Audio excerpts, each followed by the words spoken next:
Thank you very much, Cathaoirleach. You're always forgiven. Cathaoirleach and Leader, on the 15th of July 2021, the report of the Independent Review Group into the siege of Jadaville was brought to the Seanad.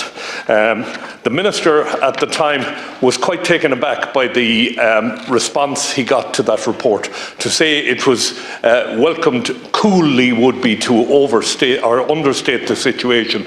It was rejected by this House, by most who spoke at it. The Minister, in his summing up, said, there are also things on which we need to reflect over the summer, and I certainly look forward to coming back to the House at an appropriate time and we can continue this debate.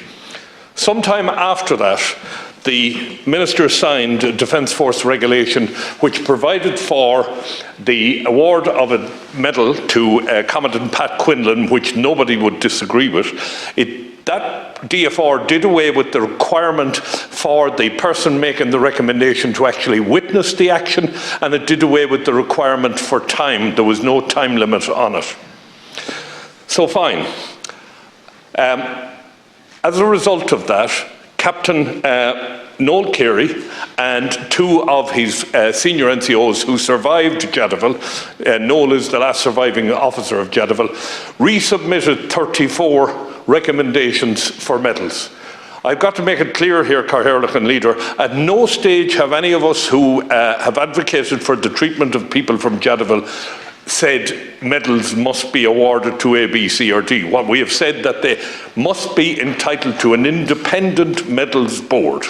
So if a group of people who did not witness the events in Jadaville can make a recommendation, then surely 3 people who submitted 34 recommendations who witnessed the events on the ground, those recommendations must also be recognised. Now, there's a rumour out there, and I beg your indulgence on this, Cathaoirleach, for a moment. There's a rumour out there that the judicial review that myself and Leo Quinlan took into the Independent Review Group was struck out by the courts.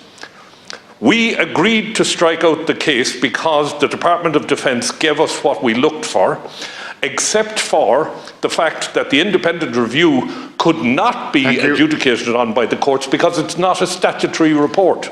It has no status outside the Defence Forces, and for that reason, no judge was about to adjudicate on it. So it has never been seen by the courts, and it has not been adjudicated by the courts, and I think that's an important thing to put on the record. Thank you for your indulgence. Gerard Craughwell spoke this morning about Jadaville and made the call again for an independent medals board to be established for those that were serving in that area.